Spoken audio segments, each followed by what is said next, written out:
After entering a monster-filled palace, he took over her body and cursed her brother, becoming someone else. When Claude saw Ray with the gardener and they quarreled, he asked Philip to expel him. The maid Mary stopped him and said, "Even if I don't stay within my limits, it's better than watching my Lord Claude drag Lady Ray's corpse 10 years from now." Philip was convinced by her words and said to her intention, "Then what do you suggest we do? You know there is no place to hide from Lord Claude in this palace. Who will suffer his wrath if we are caught?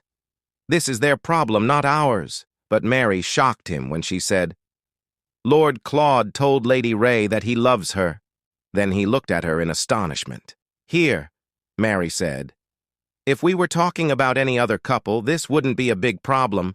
But for Lord Claude and Lady Ray, this makes things even worse, especially since Lady Ray says that Lord Claude has become unbearable. And that's the case for everything else. When your expectations are shattered, all your hopes turn to despair. And when your love turns to hate, you go crazy." Here, Philip looked at her in silence and continued to listen as she said to him, "Just listen to me for once. Even if we're incompetent, we can still buy ourselves a few days. Don't you think so?" Philip then looked at the gardener tensely, who also looked at him tensely. Then Philip sighed and said to her, "I don't know. I'd say 3 days if we're lucky." The next day, at breakfast, neither of them spoke to the other.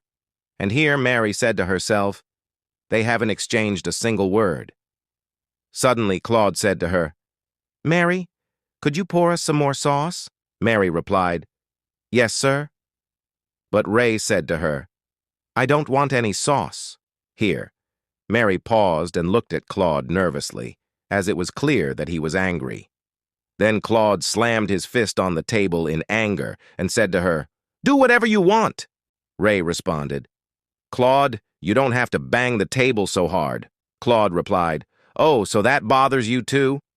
Ray said, "I don't want to hear this." Claude said, "If you're so upset about everything, you can excuse yourself. It sounds like you're saying that I'm the problem here." Ray looked at him silently for a moment, then stood up and said to Lady Mary, "Thank you for dinner," and left quickly. Mary followed her and said, "Lady Ray, wait a minute. What's the matter?"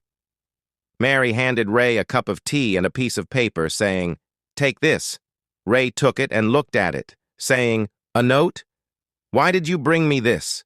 Mary replied, "It might be helpful to write down how you're feeling." Ray stood up angrily and said, "Did Claude make you do this?" Mary said nervously, "No, that's not why." Ray continued angrily, "Claude will never read what I write anyway. He'll just get mad and tear it up." Mary said, "Don't say that, Lady Ray. You know how much Lord Claude loves you." Suddenly there was a knock on the door and they turned their attention to it. The servant Philip entered and said, "Lady Ray," holding out a letter. "Lord Claude sent this." Ray's eyes widened in surprise. "Claude did." Here, Philip and Mary felt tense. Then Philip said to her, "If you want to respond to him, the Lord said that you can leave the letter under the vase next to the stairs." Here, Ray was looking at the letter and saying to herself, "Yellow roses?" Mary said nervously, "I'll leave you to it then. Philip, let us know if you need anything." As they left her room, Mary looked at him and said, "It seems our plan worked so far." Philip replied, "Yes, at least we managed to deliver the letter, but I wonder if Lord Claude has figured out our plan." Mary exclaimed, "What? But how?" Philip replied, "I haven't the slightest clue, but he didn't say anything about it." Mary added, "The only thing I find strange is that he drew the yellow rose in the letter himself." Philip said, "Well, we succeeded, and that's all that matters. At least we haven't been torn apart yet. Lord Claude wants to make amends with Lady Ray, I'm sure of it." He sighed and said, "We can relax now." Mary left, and the servant Philip looked towards Ray's room and said, "It didn't go that smoothly." Ray was reading Claude's letter, which said, "Ray, when are you planning to return the book you borrowed? I remember everything that belongs to me. I know what's missing even when I look at the empty space on my bookshelves. Do you remember the secret room I showed you? You should know that I don't mistreat anything I cherish, let alone share it with others. So what do you think? Am I the strange one for doing that? Ray said angrily to herself. That's it? I was expecting an apology. She stood up and said to herself, what a weak excuse about the book. He thinks I don't see the games he's trying to play? Well, I'll show him. She began to write to him, saying in her letter, Dear Claude, I apologize if my writing is strange. This is the first time I've ever written a letter to anyone, and of course, I remember the room.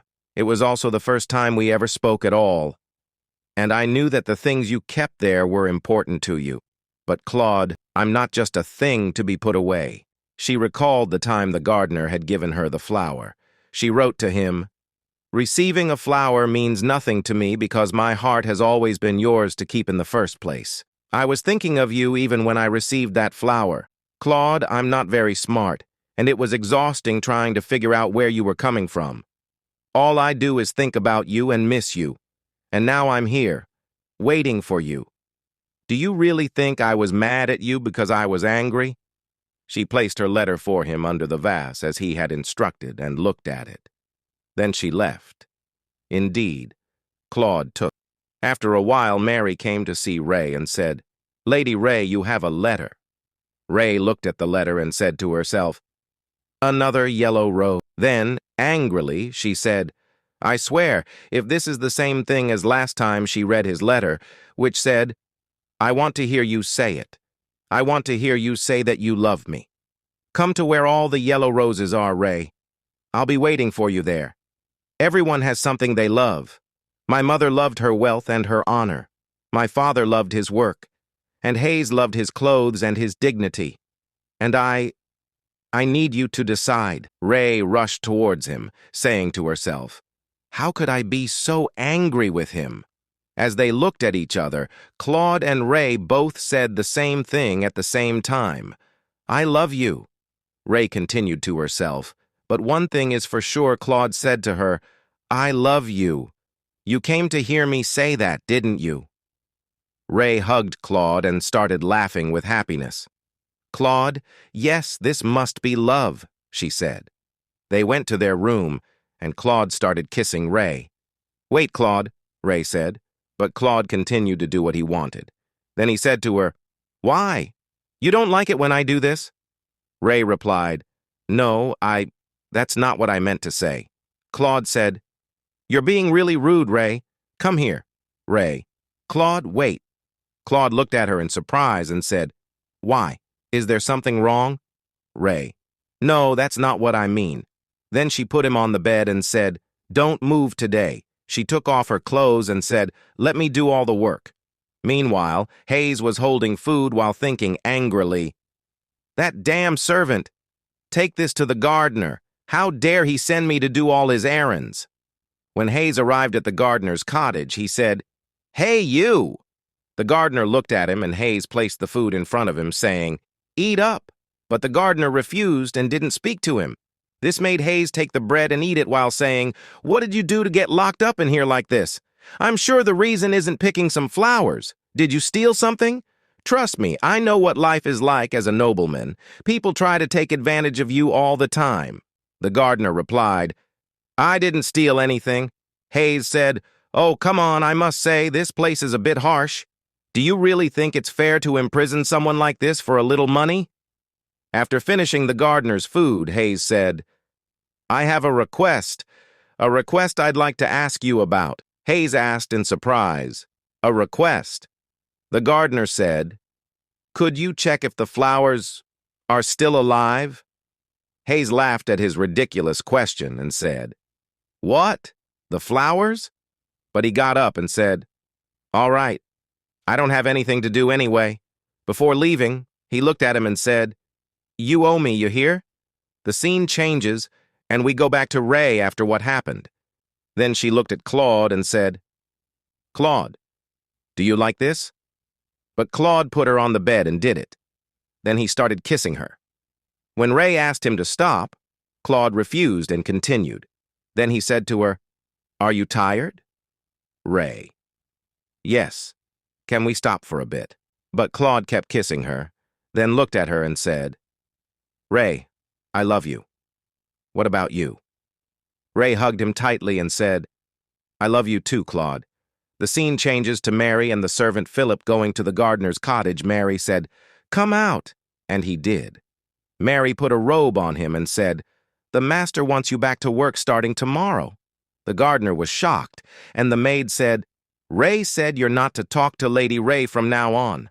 The gardener looked down at the ground, and Mary said, "I understand that you're lonely, but you can't depend on her." Hayes arrived and gave him the flower he wanted, saying, "All the flowers were alive." The gardener took it and looked at him happily. Meanwhile, Hayes was saying, "I've kept my promise. Stop bothering me now.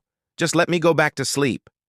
As the gardener left with Philip and the maid Mary, she said, "Speaking of Claude's painting of the yellow rose for Ray, oh, by the way, do you know what the yellow rose symbolizes?" The gardener looked at her and said, "Ah, jealousy." The scene changes to the servant Philip going to Claude and saying, "Excuse me, Master Claudin, but I don't know. Did I hear you correctly?" Claudin, "This place is too cramped." Servant Philip, "Do you mean the castle?" And here Claude got up, went over to the window, and looked out. Then he said to Philip, "We need to build an annex." Looked at him and said, "What do you think?" Philip thought to himself, "Once again, I don't understand why you want this, but I suppose Master Claudin has always been like this. Considering the circumstances he grew up in, his behavior is understandable." He then remembered the past when Claudin's grandfather said to him, "You will start working today." At that time, he was still very young. He said, "Master Grandfather, what's the matter? Don't you want to work?" Philip, "Of course, sir." Philip began to narrate, saying, Claude's grandfather was a master from a young age. His most desperate wish was to start a family and get married through an arranged marriage. He was always indifferent to her, but when she gave birth to their first child, his attitude changed to something more tender. Their precious son played a significant role in making the master spend more time at home instead of going out. The son brought peace to the family. However, after tasting fatherhood, the master wanted more by having a second child. But this was not easy.